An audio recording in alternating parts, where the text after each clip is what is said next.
everyone, welcome back to my training program.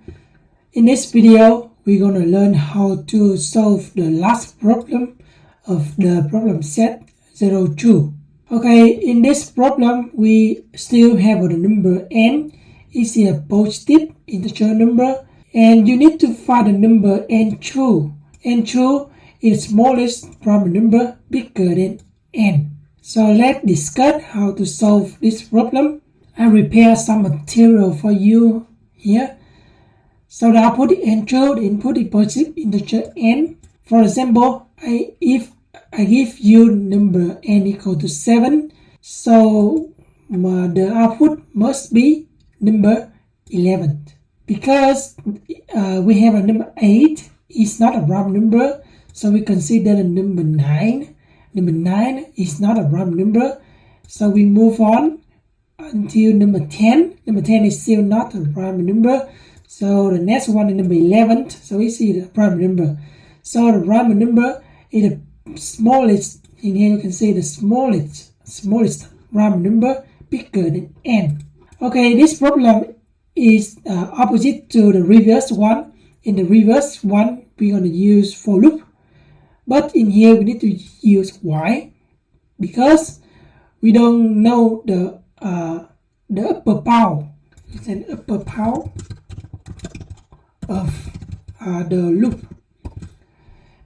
In the last problem, we use for loop because we know the number of iterations in advance. But in here, it means we do not know the number of, the number of iteration. Because if you have a given number, you always can find a bigger number. For example, if you have a number a, we can find number 9 is bigger 1, number 10, so on. So we don't have the upper bound or limitation on number of iterations in advance. The most easy way is we can use while loop, because while loop doesn't require you to know number of iteration in advance. And because we have a unlimited of, because the set of integer number or prime numbers is not finite. I mean to say finite set. So the set of prime number is not a finite set. So in programming we have a technical use while loop true here. It will loop forever. But you know that we need to know when to stop if you want to create a recipe for the computer program. So we need to consider when we will stop. So obviously we will stop if and only if we hit the first prime number. Okay, and then here we still consider to use the sentinel value. So let's do it now. The first step, we have the input statement to input a positive integer number n, and in here we need to initialize a counter because we use while loop. So we need to init the n1 or the counter variable outside the while loop in here. So n2, because we want to find a number that bigger than n. So we start at n plus 1. So it's very normal thinking. Okay, so it's similar what we have done before to determine any number n2 is a prime number or not. Okay, so that's it. Let's apply the sentinel value similar what we have done before. Oh, keep in mind that because we are using while loop, so the counter n2 won't increase automatically. So you need to do it manually by using this statement or this expression. Okay, so that's it. After we finish, I want to apply some kind of sentinel value here. So I have a flat equal to false. It means I want to assume that I cannot find n2.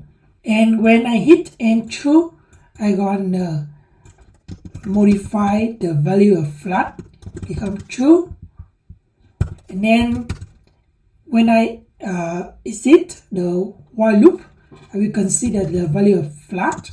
If the value is true, I'm gonna read out and true. Otherwise, I will read out not found. Okay, you can see here. But you want to know that because if you give an ending number n here, you always can find a number n true is bigger than n. Yeah, think about that. For example, if I give you 11, you can find a number, Roman number n true equal to 13. Okay, because we have a infinity number, Roman number, so we can always find a prime number satisfy our condition here. So it's not necessary to using a sentinel value here, even though it's still correct, but it's not necessary. Okay, because I can make sure with you that we never ever hit this statement because the flat always true. Okay, so we can remove it. So if you want to apply the sentinel value, it's okay, but it's not good way. We can read now here and true. Okay, because n true always exist. All right, n true always exist. Okay, so that's it. Let's try to execute the program and see what happened. I have to do something wrong here because of indentation error. All right. Execute. Let input number 7. So we hit number 11. Let's run number 13. You can get 17. Even though if I give 1 million, you can always get a random number 1 million. 1, 2, 3. 1, 2, 3. And hit enter. You can see that. So that's it for this video. Hope to see you then. Bye.